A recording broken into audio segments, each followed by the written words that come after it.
Hi, I'm Bill Keller, and welcome to Beyond the Office, Building and Leading Remote Teams. And on today's episode, we have a special guest with us, Gretchen Naso. And Gretchen serves as the president of RKL Virtual Management Solutions, one of the 4 brands under the RKL umbrella. RKL is actually the number 1 firm in PA and a top 100 firm in the U.S. RKL Virtual is dedicated to helping businesses and not-for-profits meet their organization's needs in finance, accounting, and human resources. Under Gretchen's leadership, RKL Virtual employees use cutting-edge technology and remote teams to streamline back-office functions for offices and organizations across the country. So it's great to have you here this morning. Gretchen, thanks for being on the show. Well, thank you. I'm excited to be here. And one of the other great things is I've known Gretchen for several years now, and she has several of our people on her team. And so she has a unique outlook and experience in being able to speak to working both in the U.S. and working cross-culturally.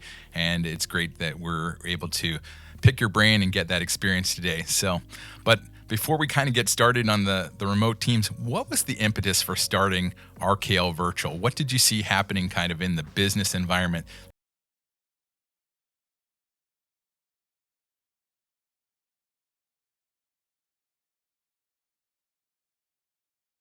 Group about 5 years ago, and really it was response to trends in the accounting industry, and also what we were seeing with our clients.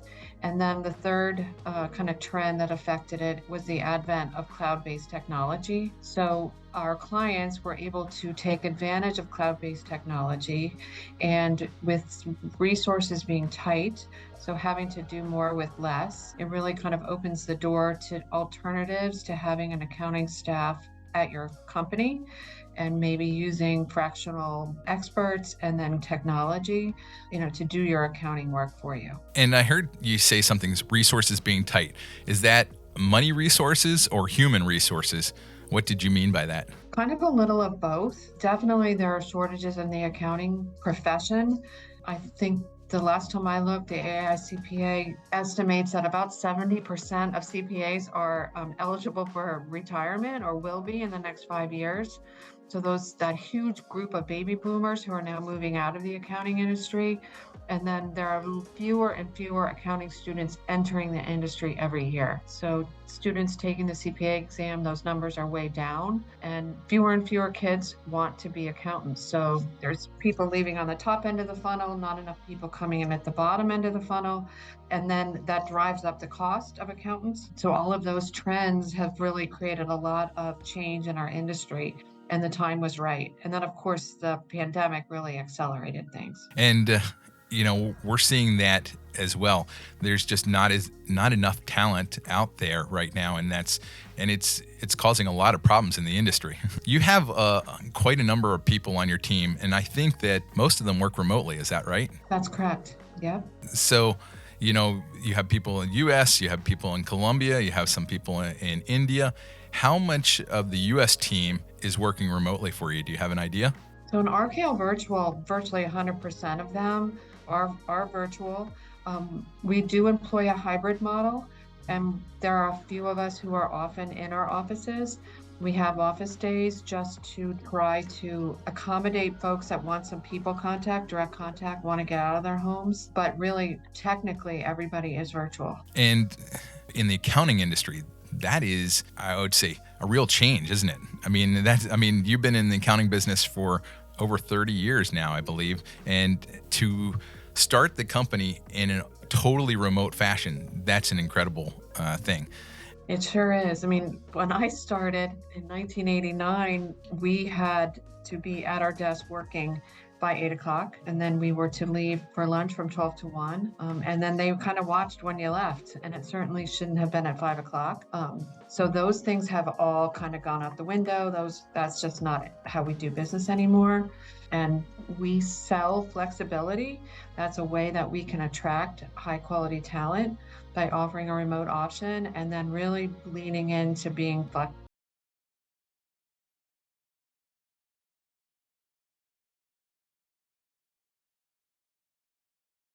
pandemic. If the first thing is the job remote, and sometimes if it isn't, they're like, X, I'll look for something else. Yep, everybody wants at least a remote option, at least part of the time. And we really don't have a mandatory office presence. We do an annual meeting that's in person, and even that is not considered mandatory, but highly encouraged. We want to see them. So what did you find you needed to change in your management style as you've adapted to leading remote teams? A lot. The one thing that it's so much harder to have those kind of sidebar conversations or just casual, how are you? It's so much harder to really know how people are doing. And so you have to really, really be intentional and spend a lot more of your time reaching out and kind of directly spending time with them in a virtual way that might, 6 or 7 years ago, you could have walked by their office or their cube, had a 5-minute conversation and accomplished the same thing. That doesn't exist anymore. So you have to look for different ways to do that. And then establishing trust, I think, is a little harder. So again, you have to be intentional about that and learning how to work with people's work styles. I think that timeline is a little delayed. So patience, I think, is important, but really the intentionality of just keeping in touch with people is probably the biggest. And I love that word intentionality, because that's what I'm finding is before it just used to happen. You were there and it kind of like organically, you'd be walking by, you'd have the conversation, you'd see what they're doing, you could kind of step in and correct things if necessary. But now you have to okay, what are the metrics? How do I see almost like a litmus test? It's not a direct test. You're looking for evidence of certain things happening or not happening as could be several thousand miles away. And so you're saying, okay, have their emails changed? Has the tone of their emails changed? All these little things that you're having to do, and it requires a significantly different skill set, at least that we're finding. I agree. I think the other area is running effective meetings. I think it's a lot harder to hold people's attention and have them be present because there's all the distractions that if you're remote, the other people on the call don't really see, and the ability to go on camera and off camera. So we're really working on, again, using the word intentional, but changing up how we run meetings and setting some standards on that, because we've had a lot of cases where people are just not present. And that's why are we wasting our time if you can't be present and engaged? So is there specific tools? You said you're trying to change that. What are some things that you're at least experimenting with to try to keep that engagement during those meetings? Well, we're kind of rolling out best practices next month on expectations for remote meetings. And then I'm experimenting with kind of flipping the switch. So if I have staff meetings or team meetings with my leadership team, instead of me running the meeting, I'm going to have each of them kind of run the meeting, just because I think it'll switch it up a little bit and put them more on. I want them to play offense instead of sitting there just kind of taking in what I have to say. So I think it's also developing their skills and doing something that I think is really hard. We even have quarterly meetings with the whole team. So there's 50 on the call. And those I think are, I always tell them I would rather get up in front of, Lincoln at the link and talk to that group than 50 people on a call. And I love that you're getting them more engaged and making, kind of pushing the ownership down to them. One of the other things that I found is also using polls on Zoom is, to keep them engaged. So as you're going along, you can get continuous feedback. So this could be a very controversial question here, but this kind of goes to the remote teams. There seems to be a fairly large debate going on in the business community regarding return to office or stay remote or some sort of hybrid options. How do you see the kind of pros and cons of each, and where do you see this headed? So I definitely don't think it's going to change. I think what is going to change is our response. One of the hugest or the largest cons that I can tell you that we've experienced is that our new staff people are not developing at the same rate as we would have expected them to develop maybe 5 or 6 years ago. And I think what is going to have to change is our approach to training and development. So we're using old methods of training and development with a new way of working, and it's not working effectively. So I think we're going to have to change how we approach that. I do think it's here to stay, especially in the accounting industry, given our resources, our shortage of resources. I think we have to be as flexible as possible. And I love the hybrid model. I think that if we can lean into that and get people in here when it makes sense, I think that's kind of the best of both worlds. But we have team members in overseas in Mumbai and Colombia. We have them also in Florida, North Carolina, Michigan, and New Hampshire. So that's our commitment. I mean, we're really okay with that. We honestly, it's really more of a commitment on our end to change up some stuff that we see isn't working. And you talked about the hybrid option there, and I think that if that's some of your team might be too far from the office, they can't make it there, but I think making that investment for a couple days a week at least is really important. And I think there's a distinction here that I find. If you're a true professional, you probably don't need to be in the office. It can still be helpful, but if you're managing your own growth and you're curious and you're going out there and you're constantly seeking new information, then you're probably okay, being totally remote. But for a lot of people, they maybe not been trained in that, and we're finding that they need that push, that impetus, the other people around them. Hopefully they're excited and contagious, and the information that they're sharing, can happen a little bit more organically rather than them having to seek it out. But that's the thing that I would tell the employees that are watching this is be intentional about your growth, planning it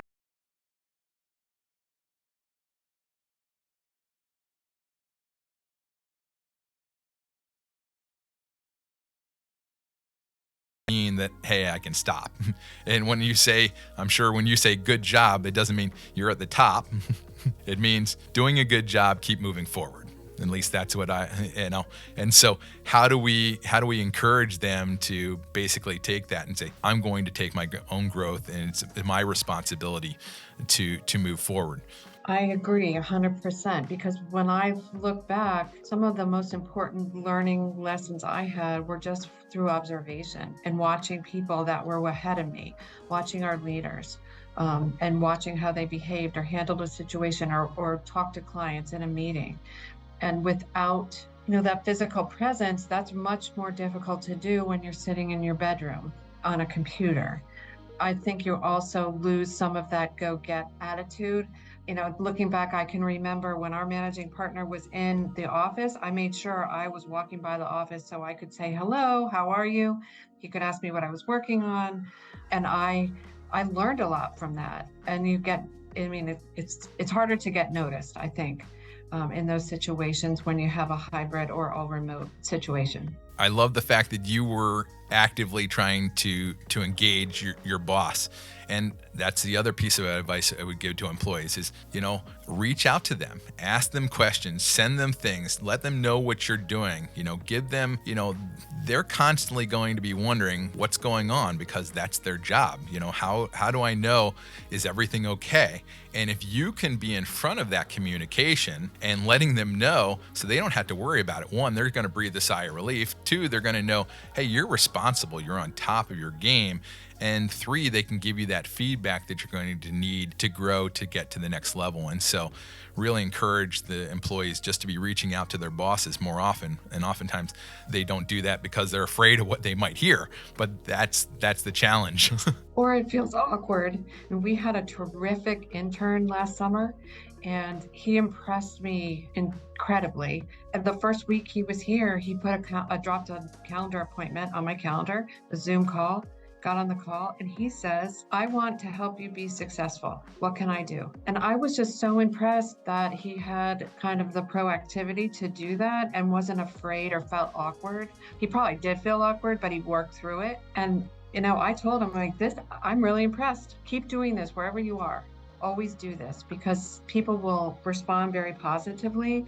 And there are a couple things that came up this summer that I thought, oh my gosh, this is perfect. And I reached out and I said, I have a project for you.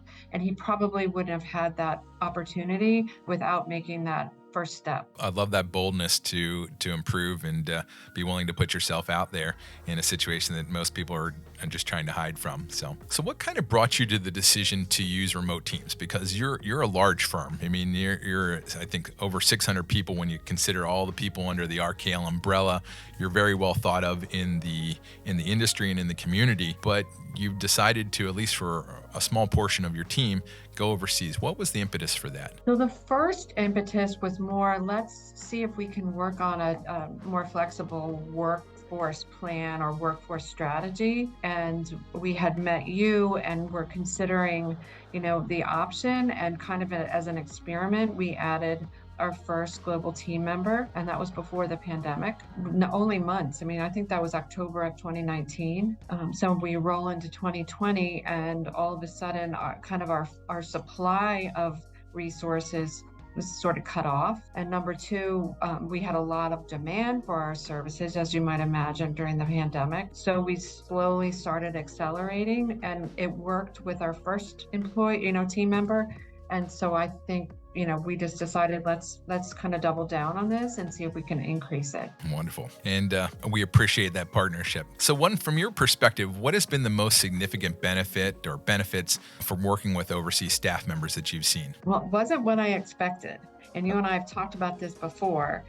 It wasn't the economics or the ability to scale. It's really the human element. The team members that we have on working for us through Mumbai and Colombia bring a different attitude and perspective towards work, and also a different attitude and perspective towards respecting others across the board and up and down our organizational chart, their work ethic, and really so it's more of a human element that has been the most rewarding piece of it for me. And I think, or I know, the cultural piece of it has been also really great for our team. It's almost a benefit when we interview, kids on campus and tell them that they have the opportunity to work with team members in Mumbai or Colombia. That's a bright spot. They want those opportunities.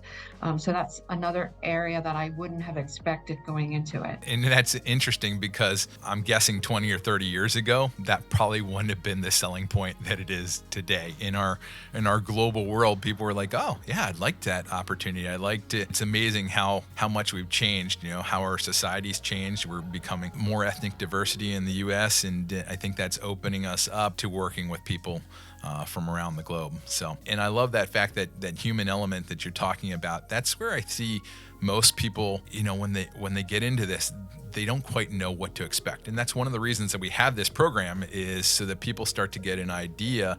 I interview some of our employees so they see, yeah, they are human. They might be different. There might be different cultures, but in the end, they can bring some awesome benefits to our team as we invest our resources into them. And it's a great mutual relationship. So you kind of touched on it a little bit, but what has been the response to your domestic teams to incorporating some overseas teams? In many places, sometimes there can be some resistance to that. How have you found that they are able to incorporate the two teams together, and how have you been able to do that? Overall, the response has been terrific. We started small and started with small teams, so that was a little easier to measure and to gauge. As we've gotten larger, we have had pockets of resistance, and really it's how we've handled it is really it's a non sequitur. I mean, this is how we're doing business. This is an important piece of our staffing model, and the expectation is that we work together and they work with the global team just as they would with, team members here in the United States. So is there something that you would do differently? Now, if you had to go back and do it all over again, what would you do differently to get better adoption or better incorporation? Is there anything you can think of? Yeah, I mean, I think our HR group has leaned in a little bit and helped us with some training on working with team members from overseas and working through some of the cultural differences. That would have been helpful, I think, at the beginning, but we didn't know what we didn't know. I think from a business operations standpoint, I wish we would have had better standards and processes in writing at the beginning so that we have clear expectations on both sides of the Atlantic Ocean. And I think, we were starting up and we were really kind of figuring things out as we were going along. So those things didn't exist. And that might have created some errors, service issues, things like that we've since corrected. But it would have been great to do that at the beginning. And this is a good example of why maybe you don't need remote staffing right now, but you should be testing it.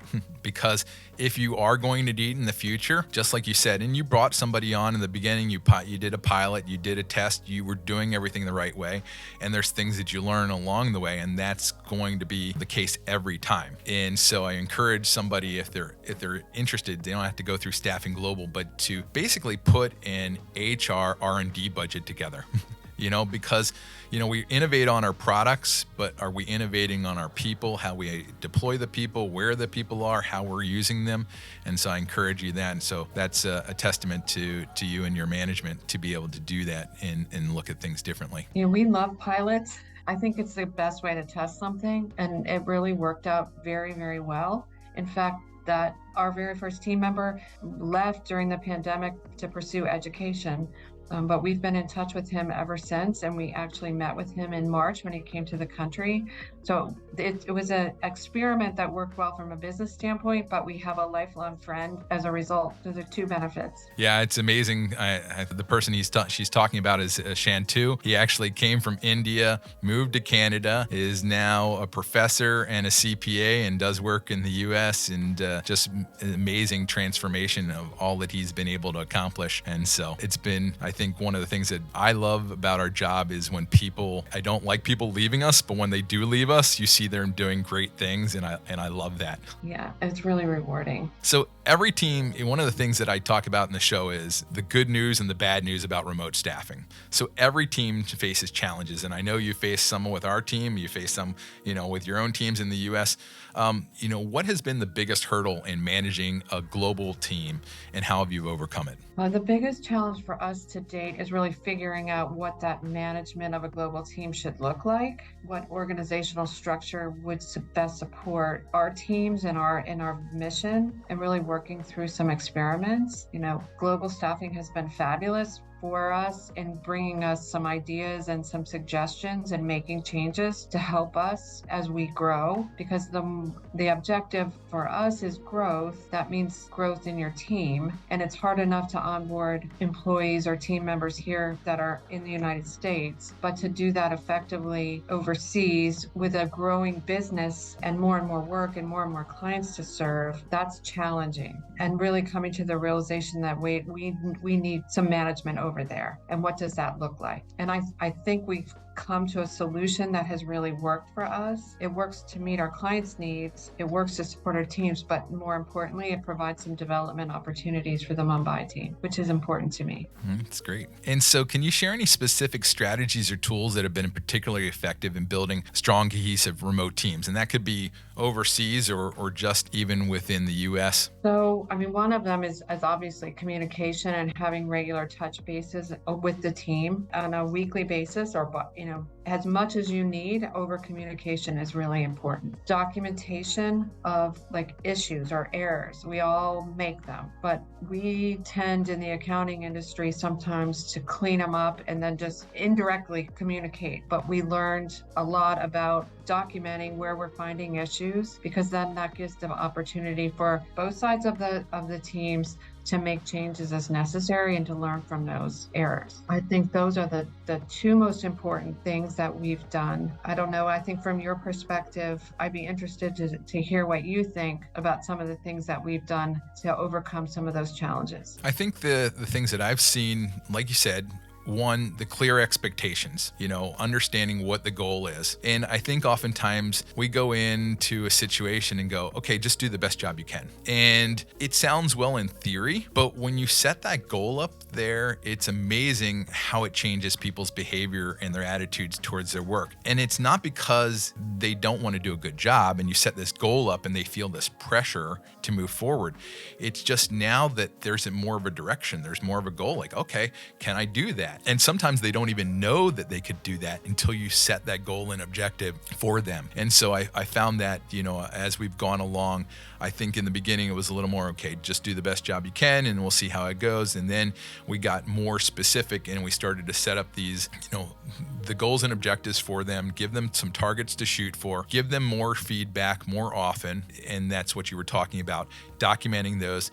And I heard, I think it was Peter Drucker who said, never experience a crisis for the second time. And that's what I hear you talking about when you talk about, okay, let's document these things. How are we going to make sure this doesn't happen again, as opposed to this quick correction, kind of sweep it under the rug. Okay, maybe it didn't really happen. We took care of it and it's done. But especially as you are remote, again, going back to that intentionality, I've seen that you've done that, and being intentional in that process is super important. So yeah, and I think that the third thing that we did do right from the beginning is really involving those team members in team meetings here, even like an overall team meeting, but also in like client team meetings. So our engagement teams support a group of clients, and we have specific Mumbai team members assigned to those teams as well. And having them present at every meeting is really important. So they have a sense of belonging, and also just the communication on what might be going on. You forget that they're kind of in a vacuum over there, and they're only getting the information that you're directly giving them. By allowing them and including them on those frequent meetings, they're absorbing a lot more. And I think that's awesome. And I've seen, what I would say to anybody who's considering global staffing is, look at Gretchen. She is the type of person that you need on your team that's going to implement this. Somebody who's open, somebody who open to new cultures, new experiences, and also including people on the team. She doesn't just see the Mumbai team as separate. Okay, maybe they're a lower cost wage or, lower cost labor. She's really incorporated them. They're just an extension of the team. They just happen to be 10,000 miles away. And if you really want this to be successful, that's what you need to do. And that's what I hear you talking about, is incorporating them into the meetings. Maybe they don't need to be there right now, but again, that's the training. That's the type of thing that you might have gotten if you were in the office. But since you're not in the office, how are we going to impart that so they can see, the professional leadership and, how somebody deals with a client when they might be having an issue, and you're giving them those experiences when they might not otherwise need to at the moment. And I think that's the thing that I've seen, we talked about in remote and hybrid work, is oftentimes the problem is that people say, I can do my job and I can do it very well now, but it's not this job that you should be worried about. It's your next job that you should be worried about. And so, can I do what's the next level?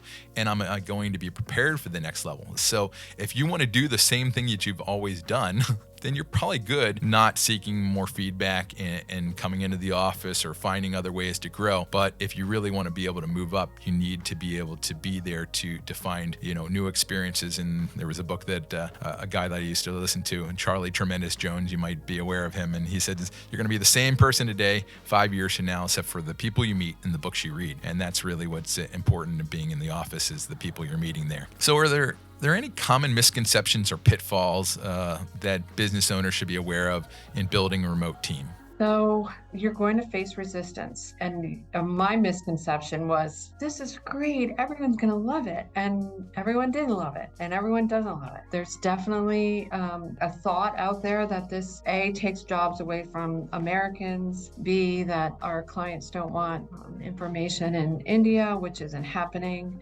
I think a misconception on how it can work from a technology standpoint is out there that you have to kind of confront and get out in front of and have have communication that this is how we're handling data, because everybody's concerned about data, which is valid and I think an important consideration when you're looking to get into this. To me, it was, you can't make people care about something as much as you do. And you will work with people and run into people that just offhand I'm not interested. I'm not interested in working with that team. I can't understand them, and all the other things. And so we've learned that's fine. You can't convince others to feel the same way you do about something, but it works for us, and this is how it's worked. So we're kind of a little bit have blinders on, because this is certainly a piece of our strategy going forward. And I appreciate that resistance, understanding that you're going to face that. And when it happens, many times people see resistance as this isn't a good thing. But I'm not saying it's a good thing, but it should be expected. Kind of like you go into business, and if you think everything's a straight line up, you are sorely mistaken, because anybody who's been an entrepreneur for any length of time will tell you, there are going to be ups and downs, probably more downs than ups. And but through this process, if you're willing and go into this with the knowledge that there is this resistance, then you can say, okay, I expected this, and let's see how we're going to overcome this, because there is some great things on the other side. So based upon your extensive experience, what advice would you give other companies contemplating venturing into hiring overseas staff? Yeah, first of all, we talked about it before, but start small, start with a pilot, start with one team member. I think you getting ahead of the technology requirements and thinking through how you're going to share data, how you're going to protect data, how you're going to communicate with them from a technology standpoint. For example, will they have the same emails as the rest of your team? That was really important to us. So our Mumbai team has RKL virtual email addresses. That's something that we kind of figured out sort of in the beginning, but it took us a little time. We got ahead of the security concerns by involving our IT group and having them help us